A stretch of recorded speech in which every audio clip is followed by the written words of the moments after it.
সপ্তাহে 2 দিন এখানে বিশেষ হাট বসে, শুক্রবার ও মঙ্গলবার। ওই 2 দিন মানুষের ভিড় অনেক গুণ বেড়ে যায়।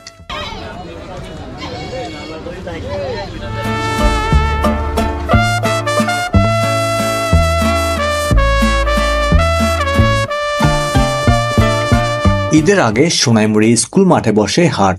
পূজা, ঈদ ও রমজান উপলক্ষে এখানকার বাজার হয়ে ওঠে উৎসব মুখর। বিভিন্ন উল্লেখযোগ্য সময়গুলোতে এখানে জমে ওঠে মেলা উদযাপন।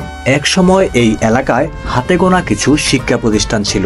কালের বিবর্তনে এখানে গড়ে উঠেছে বেশ কিছু সরকারি ও বেসরকারি শিক্ষা প্রতিষ্ঠান। উল্লেখযোগ্য শিক্ষা প্রতিষ্ঠানগুলোর মধ্যে রয়েছে সোনাইমুড়ি স্কুল, মাদ্রাসা ও সোনাইমুড়ি কলেজ। এছাড়াও এখানে আছে আরো অনেক সরকারি ও বেসরকারি শিক্ষা প্রতিষ্ঠান।